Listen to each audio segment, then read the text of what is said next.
Welcome to Not Your Ordinary Parts, a podcast where we talk about hard things associated with the human experience with the goal of increasing awareness, growth, and healing. You may hear information from professionally licensed therapists, life coaches, healers, doctors, etc. This information is not medical advice or therapy and is not meant to replace actual therapy or instructions given by a doctor or a personal therapist. I'm your host, Jalon Johnson. My guest today is Gina Moffa. Gina is a licensed psychotherapist, an author, a mental health educator, and a media consultant in New York City. Gina received her master's degree in social work with a specialty in trauma from New York University.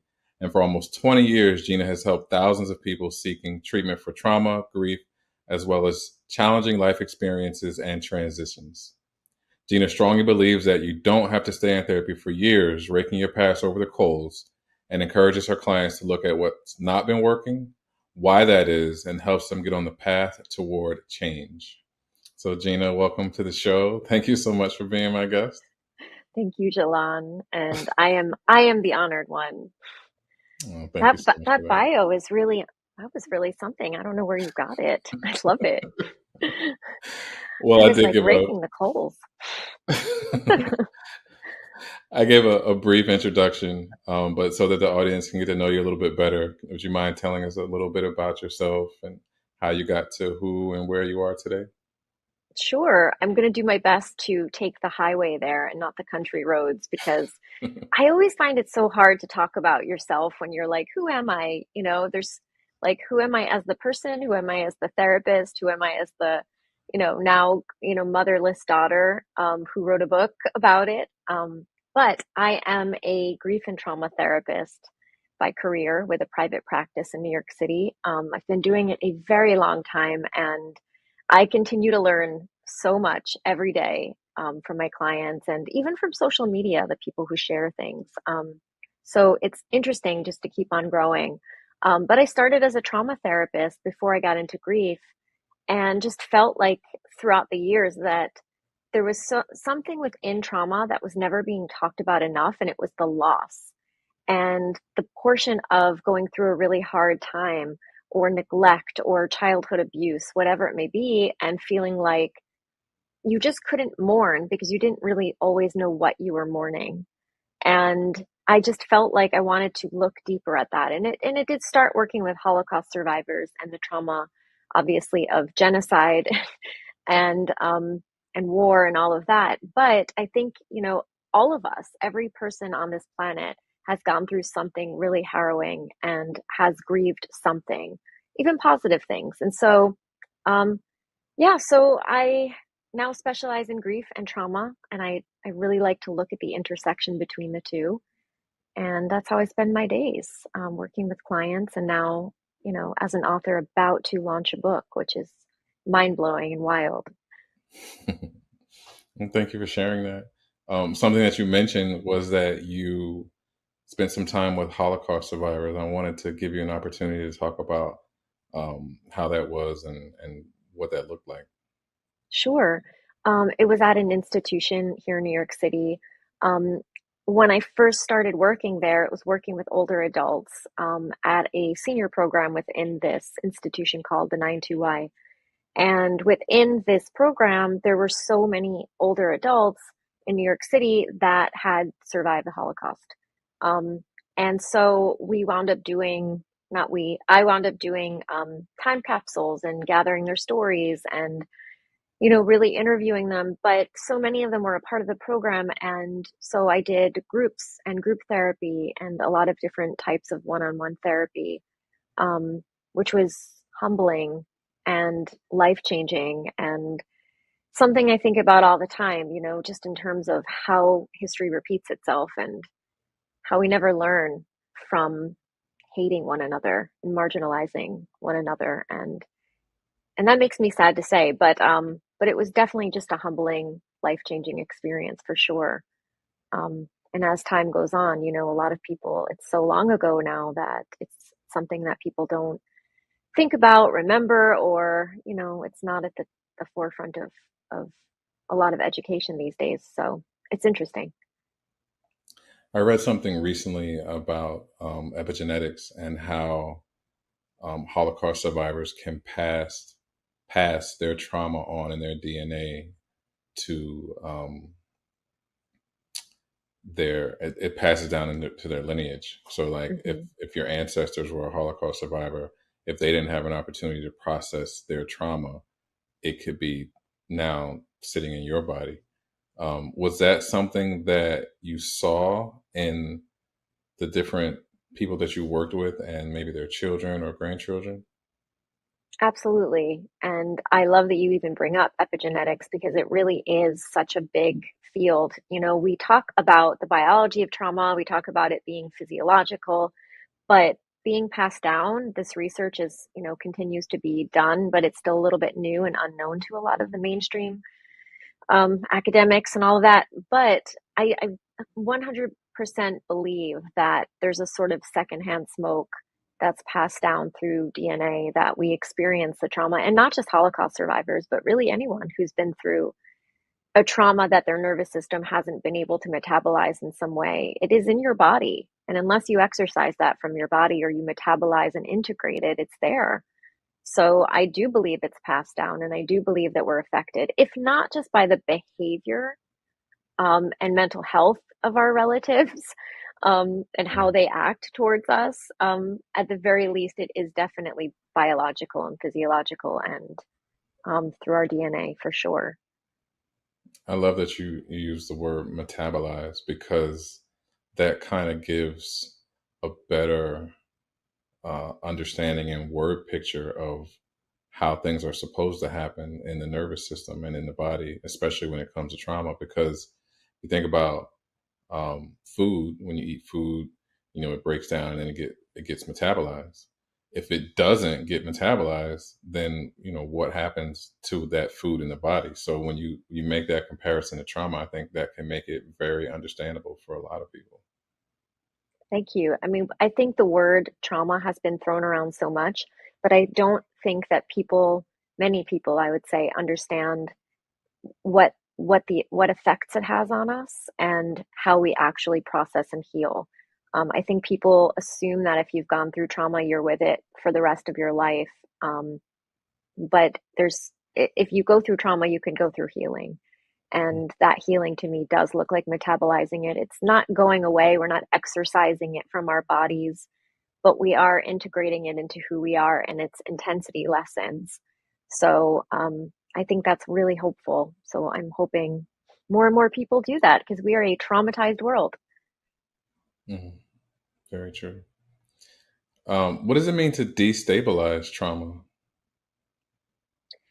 To destabilize trauma and its effects on us, would you say? Right. Hmm. I think it's really everybody has a different relationship to what they've gone through, right? So to me, it's really just zeroing in on your personal experience and bringing in awareness. Um, I think that if so, it's funny you say that because I think of trauma as destabilizing us.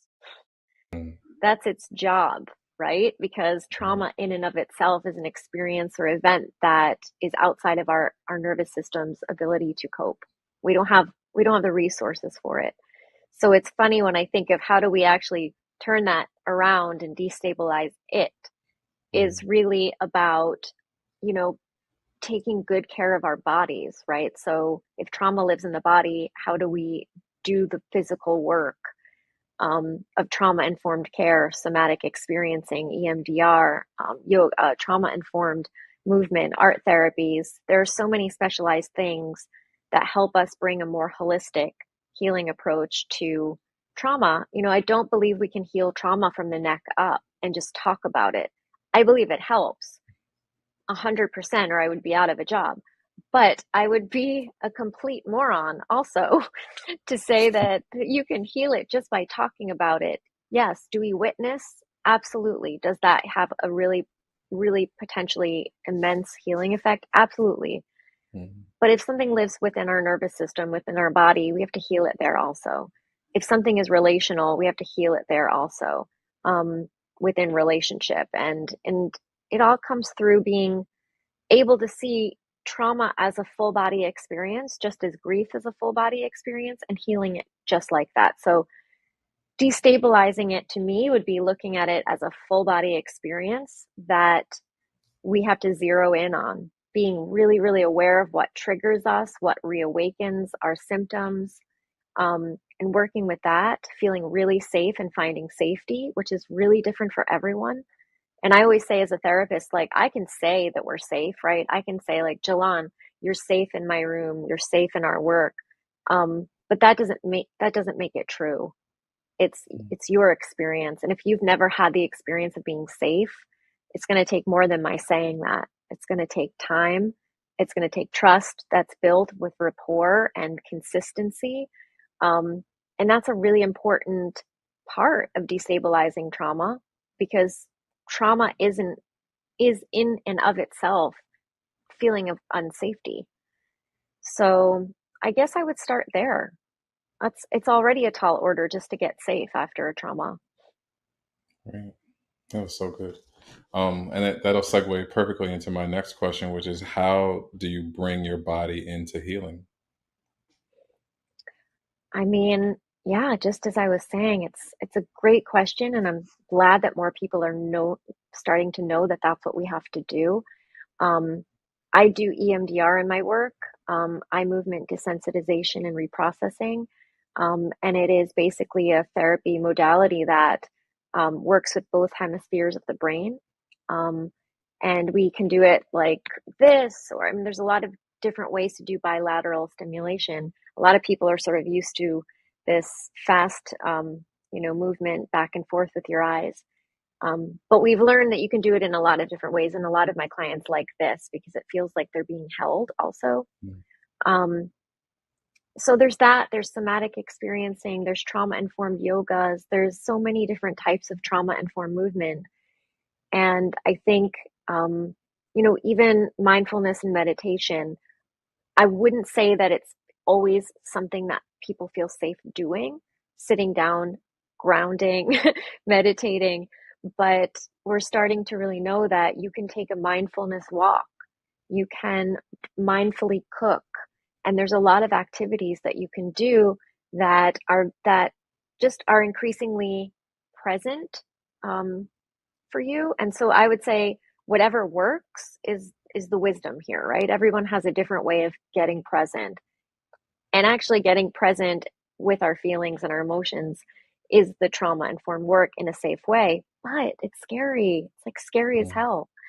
And so, for me to tell someone, sit down and close your eyes, on the floor, and just don't listen to your thoughts and ignore them, allow them to come in and out. And that's scary for a lot of people.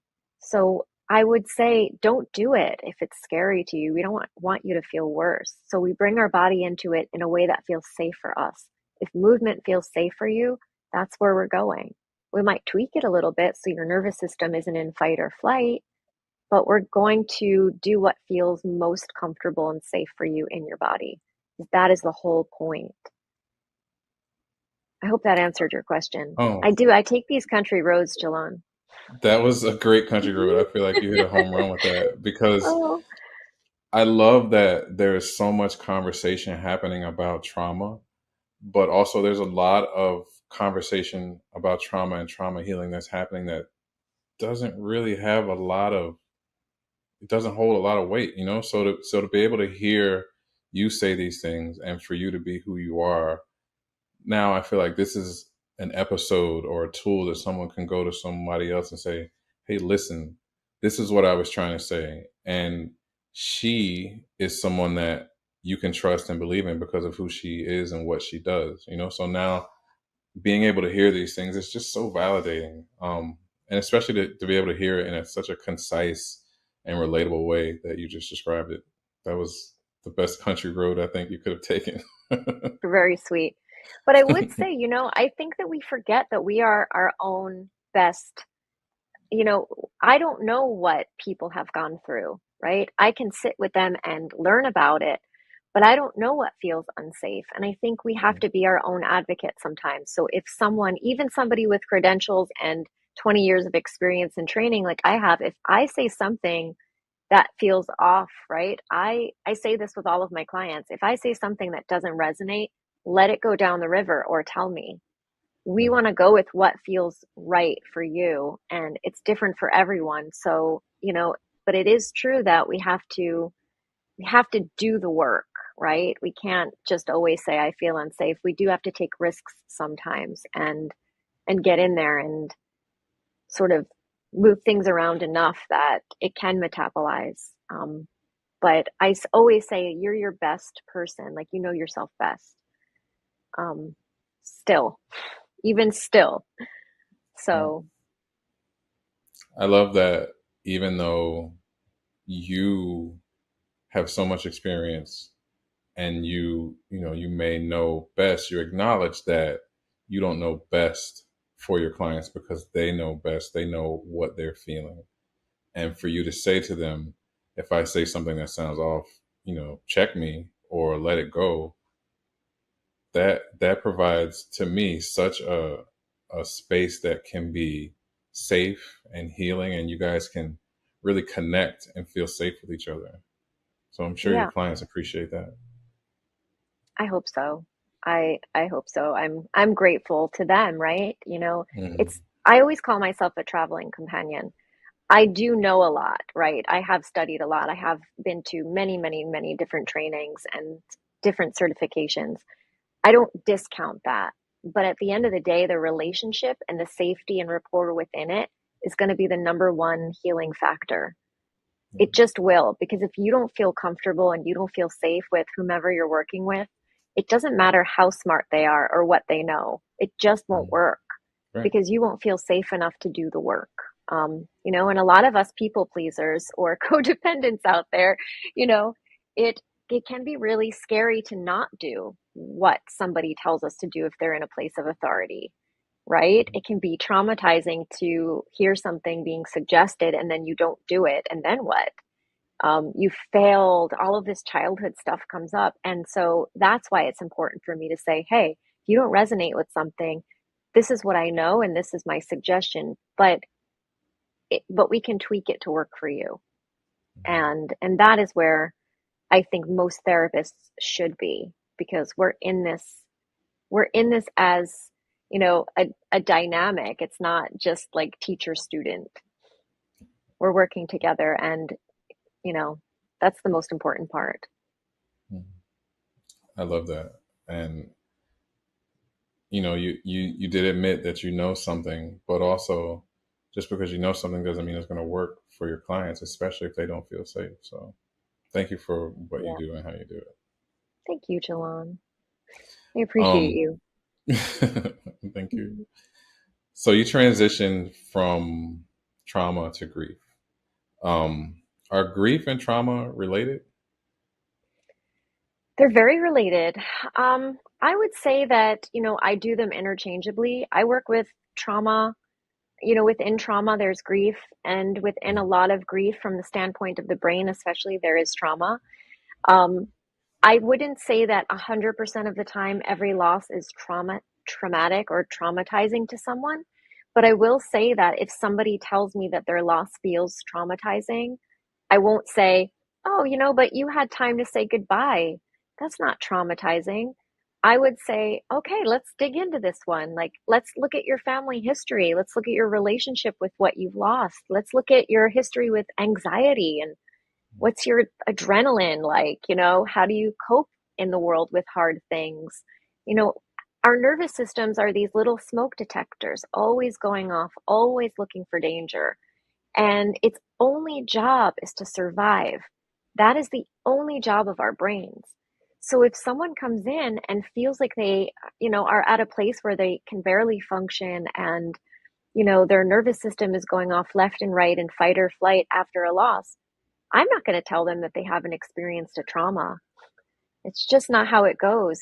And that's another way of my saying, you are your best expert, right? So it's my job to be the detective in this way and help you understand why.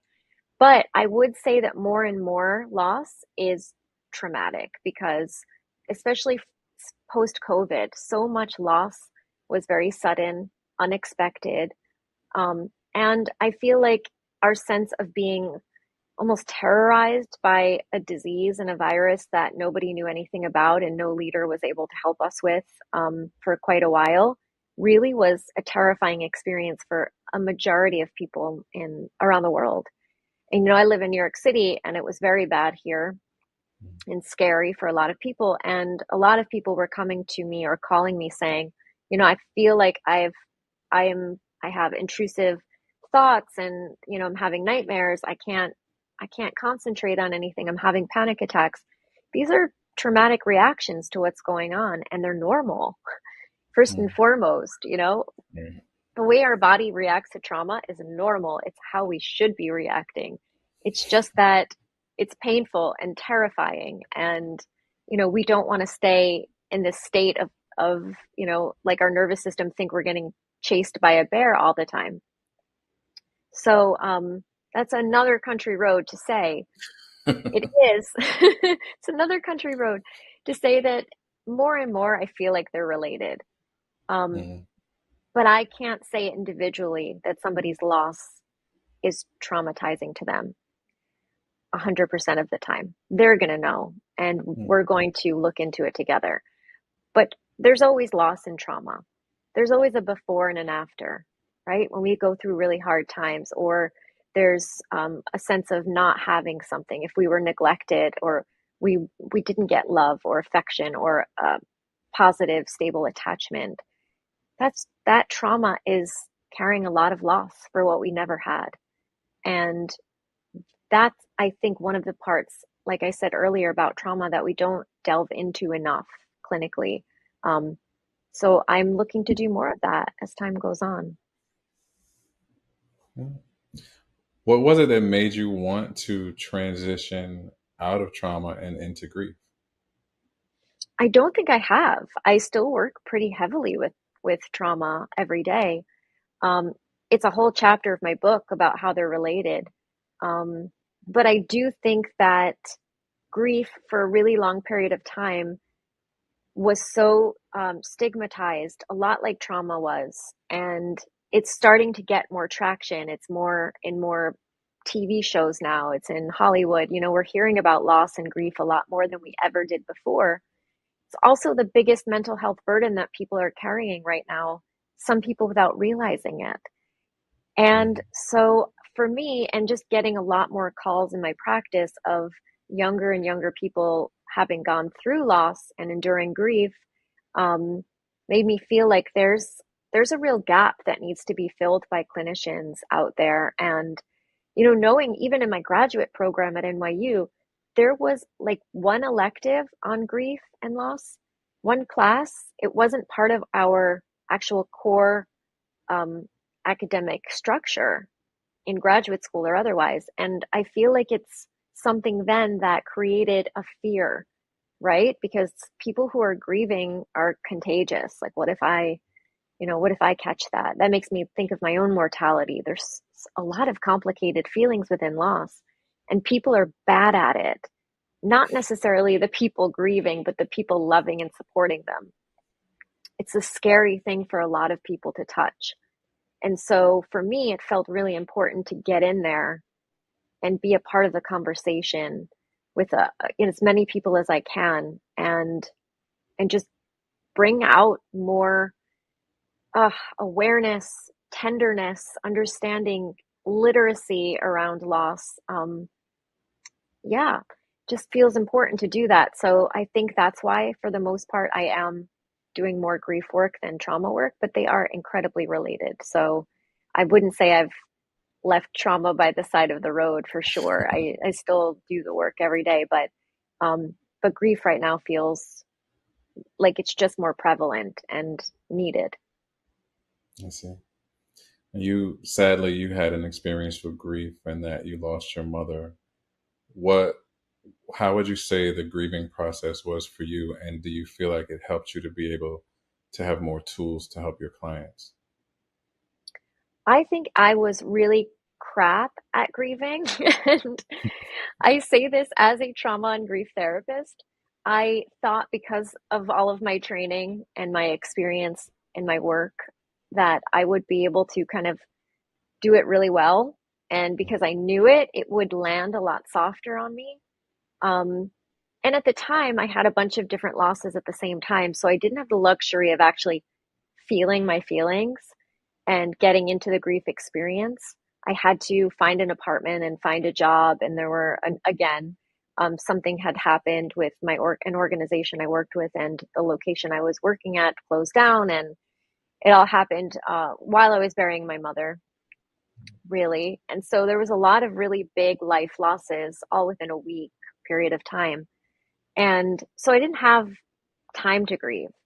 And because I pushed it off and pushed it off, like a lot of people do who can't afford to take time off of work, or, who don't have really the luxury of grieving, so to speak, um, push things off. And then it just gets stuck in your body, kind of like what we were talking about earlier. If we don't metabolize that food, it's just there. And grief was just sitting in my body. I wound up getting very sick physically. A lot of different chronic health concerns started, and I still sort of contend with.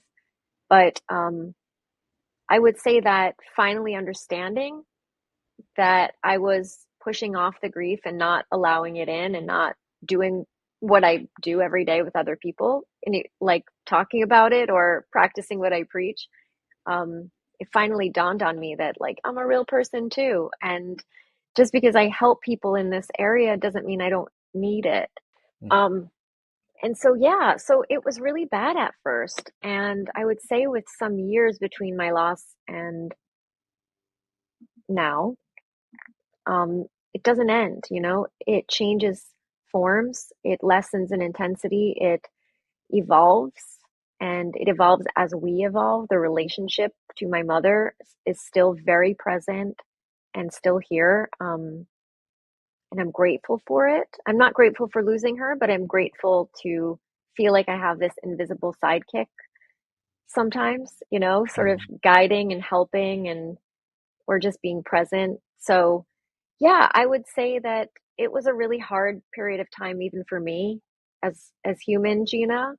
Um, it's a major, major loss for me. I was close with my mom, so it was really painful, but I didn't allow it in at the time. And now, I'm grateful that she left me a whole person, because I can feel the grief, but feel the love stronger. I could feel the loss, and I can feel the ability to move through the loss much faster. And so I'm grateful. Grieving is not for the faint of heart, and it is a very humbling experience. Very true. Um, you mentioned metabolizing. Is grief and trauma metabolized in the same way, or can there be some differences once someone is actually ready and able to visit what's happening and try and process it? I think it's different for everybody. And I do think it's sort of case by case in a way, because I don't know what someone's trauma or what someone's loss means to them. Mhm. Um, I don't know what their history is. And I think understanding a lot of key things about a loss or a trauma is really important. It's also really important to not always just focus on the loss and the trauma, but the person as a whole. What are their strengths? What do they find joy in? How is their support system? Do they feel isolated and alone? How do they cope usually with hard things? We all have a rhythm to it.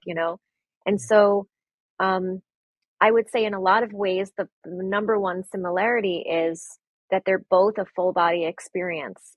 And so I would start there. But I do think it's important to know that just because you've gone through a trauma, you were still a person who had strengths and weaknesses and coping skills and patterns. And all of that comes into play with how we heal and the path in which we take toward healing. So it is really, really individual, um, except to say that the whole body needs to be involved. At times, people who are grieving can be shamed by others who may not know how to metabolize grief properly. How damaging can that be for the grieving person? Incredibly damaging. I mean, a lot of people, like I said earlier, are so afraid of grief for reasons that are understandable because we never talk about, in the Western world, we never talk about death in a way that isn't just, factual. We don't talk about rituals and the importance of rituals and culture and all of that stuff when it comes to death and dying or loss itself. So it makes sense and it's normal that people are afraid of it or they don't know how to confront it. But the damage lies in saying, okay, it's cool. It's been a month or so. Like, are you still feeling that? Like, shouldn't you be over that? Like, shouldn't you move on? Mm. Let it go. The whole reason that my book is called Moving On Doesn't Mean Letting Go is this facetious thing that says to society, like, okay, we can move on, but it doesn't mean we're letting go. It means that we're doing things differently because we still have this attachment. And you may want us to move on and let go because it's comfortable for you. So you don't have to deal with our pain and you don't have to deal with the discomfort of the unpredictable path of loss because it's scary even to grievers. And we don't know what we need sometimes. So I understand that other people don't know what we need because how could they if we don't, right? But it doesn't mean we shouldn't touch it and we shouldn't try to come in and connect because that is the balm right there. That's the healing, the connection. But when we shut people down and say, sorry, like you should be better, no matter what it is anyone's really struggling with, shutting them down like that is probably the most damaging thing you can do to somebody's mental health um, and heart. And it's Mm. cruel, I really. agree. I love that you mentioned heart as well because the two are both involved in grieving. 100%. Okay, so no matter what we do, grief will happen. Not everyone realizes that grief is involuntary and may not look like what we want it to look like. What do you say that to the idea that grief is supposed to look a certain way? I would say that that's like BS. Of If I could be candid, course. grief, if I have not said enough on my country roads with you, that would say how different it is and how individual it is. Grief can't look the same for everyone. It doesn't even make any sense. Um, it's not linear. There's no time period where we're just done. There's so many facts about grief that are all wrong, that people assume, but it's absolutely untrue. Good. That was candid and it wasn't a country road. I tried so hard. I like the fact that you wanted to be candid because I don't think I was looking for any other answer than that because it's so true. Like it can't look any specific way if it's specific to the person and how they're feeling. Because if I lost a loved one, and I handled it in my way, and now I expect you to do the same thing, I'm asking something from you that you don't even know how to do because you have no idea what I went through or how I felt. So for me to tell you it should look the same way it looked for me is just dumb, if I can be candid. You absolutely can. Please join me. This is where I'm like, why are people just not trying harder to do better Mm, for our loved ones? Are we so selfish and so scared together that we can't extend our hearts and allow in the tenderness of the unknown when it comes to grieving? Can we not just learn how to hold space if we've never done it before and say, I don't know what you're experiencing. I don't know what it's like for you, but I'm here and I care. And this sucks. And that's the truth. And we don't have answers, but I'm here and you're not alone. The I love end. that. Yeah, exactly. I We love need that. to do better. I do agree. Hopefully, we can put our stamp on doing better and put it out to the world. Amen. What are some symptoms related to grief coping that you see? I see a lot of things, right? Some people wouldn't see this as a symptom, but people who just move around a lot, right? People who keep busy, they don't stop moving, they're always scheduling themselves, or they're just moving around their house, just doing things, not stopping. That anxiety that is there, that is really what a lot of that can look like for a griever is moving, moving, moving, moving, keeping busy, not talking about something. Um, but anxiety is a very, very big symptom of grief, also, because if you think about it, we're just headed into this foreign landscape with no map and no destination in mind that we've ever been to before. And we have to rebuild lives. Whether you've lost a loved one or a job, there's an unknown period where we don't really know what the future looks like. And that's really anxiety provoking. So, first and foremost, a lot of the time is anxiety.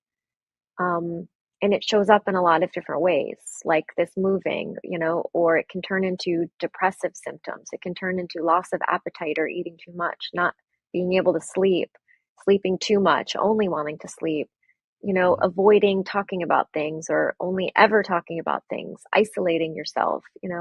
There's a lot of different ways that grief can show up. There's almost a recipe for the things that show up in grief, but how they show up is always going to be a little bit different.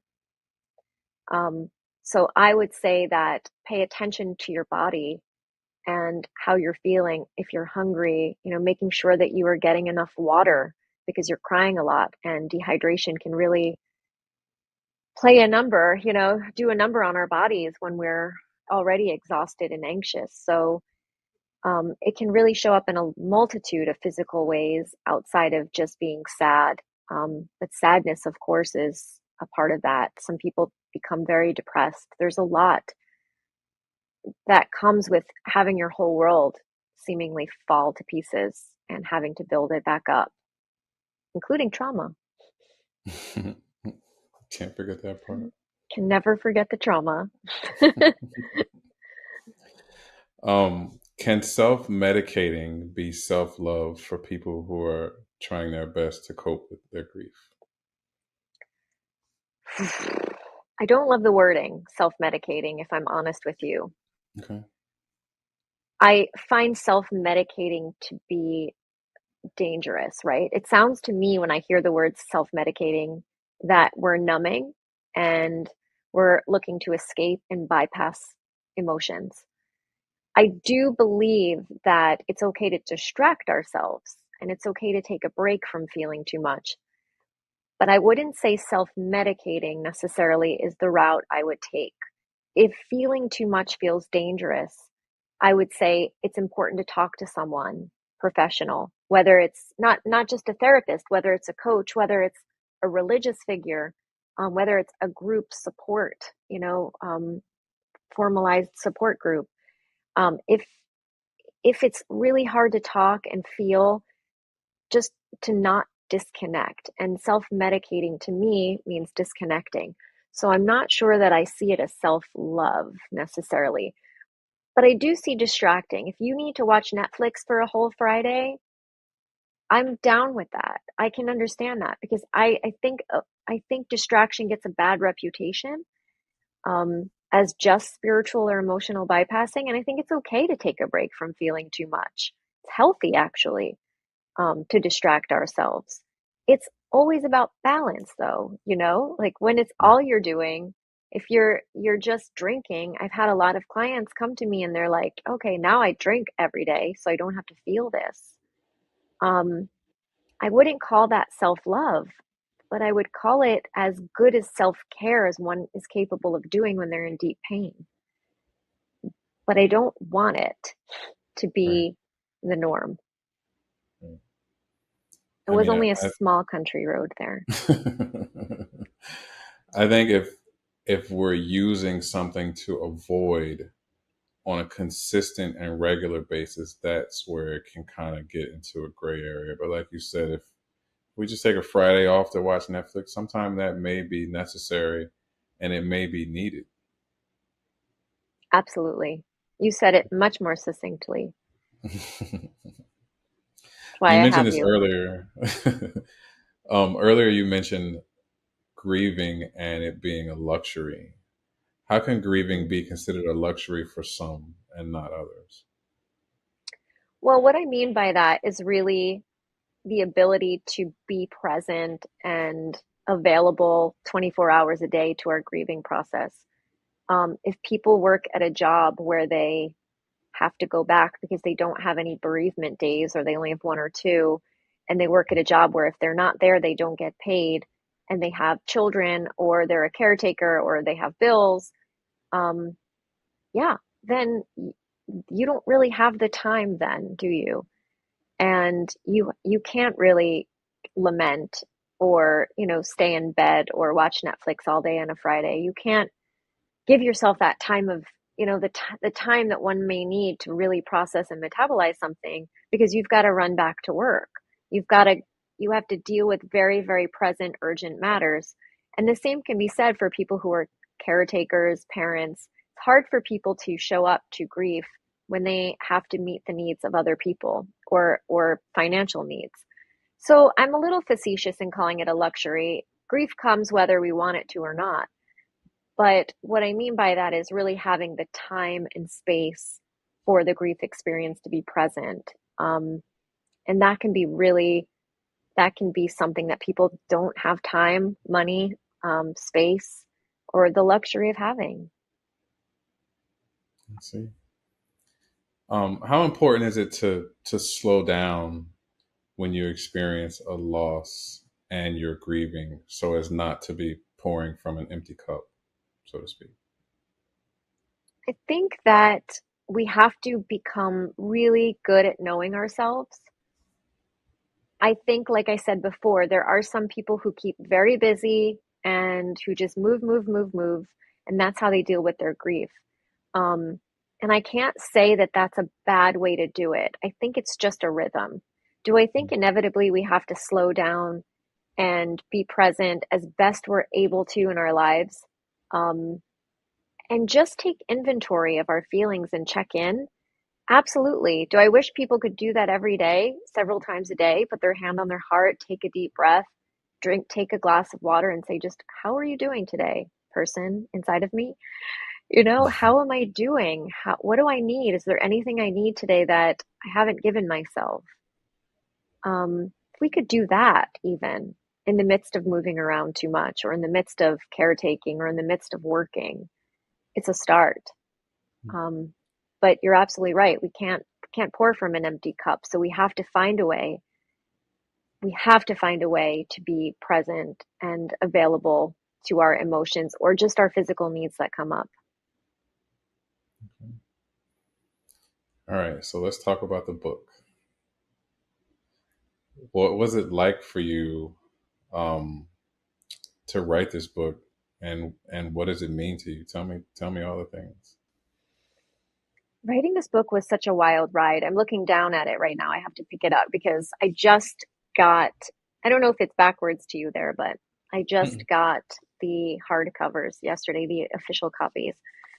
It's been a journey, it's one thing to work with grief all day, and it's another then to analyze it and write about it in all of your free time.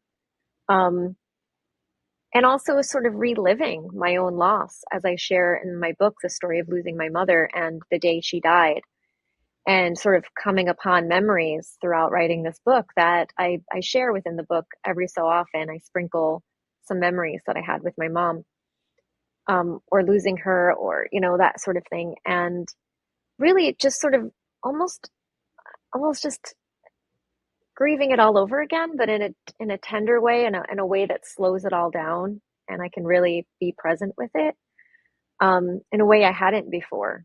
So it was beautiful. It was heartbreaking. It was grief inducing.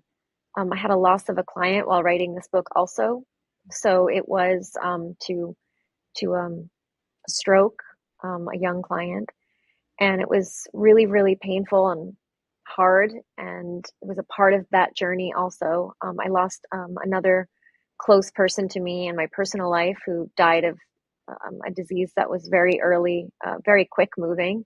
And so I had a lot of in the moment present losses as I was writing about it, and also living in my work and doing it every day, working full time as a therapist. So I feel like it was a very heavy experience.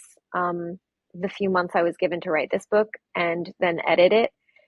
Um, and there were days I was close to the edge. If I didn't have cookies, you know, if I didn't have cookies or, good friends, I would probably have like felt like I was very destabilized by it because it was just so stressful, because of all of that stuff happening simultaneously. Um, but now that I'm on the other side of it, and now I'm in the place where it's imminent. It is arriving on the shelves in just a few weeks, and there's that sense of like, what have I done? Is it too late to stop it? It's going to be out there. Like, what if no one likes it, or no one reads it, or no one wants to buy it, or it doesn't land? And there's all of those fears too, and then remembering that, it's truly, truly a mission of my heart to just connect with another person. And that the purpose of this book was because some people are afraid of therapy or not into therapy. And some people don't have access to therapy, whether through finances or location. And so to me, I wanted to write a book on grief that was as close to being in my office with me as one could get, without having to actually pay for the therapy or, have to deal with all of the painful things that come up with another person. So my hope was that this can land as sort of a frontline hello to meeting grief with another person who really cares. And I care very much about this work and people's pain. Truly, as cliche or Pollyanna as that may sound, I care very much about connecting. And so that's my hope for this book as I look down at it. Yeah, and I just hope it reaches someone. The way you just described the effort you put into it and the vulnerability that it took to bring the book to fruition, I think that vulnerability will be contagious. And I don't think you'll have to worry about anyone liking it when they read it. Because if your goal was to give the same experience as someone having the opportunity to sit in your office and have that hello like you mentioned, I'm sure that'll come through in the pages. I'm so sure. I appreciate that, Jalon. I really appreciate it. And thank you for saying vulnerability is contagious. May we pass it on. Yeah. Because the truth is that, when we are vulnerable, the hope is that we give permission for other people to do the same. And imagine what can happen in communities when people can really feel safe enough to be authentic and just be open and find healing in that way. It's almost like I can imagine a more beautiful world. Right. And it just takes one person putting their best foot forward and writing a book. So thank you. And another person who helps them talk about it, and highlights, the challenges and pains people go through. And that's what the power of podcasts, really is. Our Can't speak English today, but so thank you for the work you're doing. I appreciate that. Um, I really do. And I receive it. So, all right. Last question. If you could use your Okay. platform to encourage anyone who might be struggling with feeling comfortable talking about their trauma or grief, what would you say?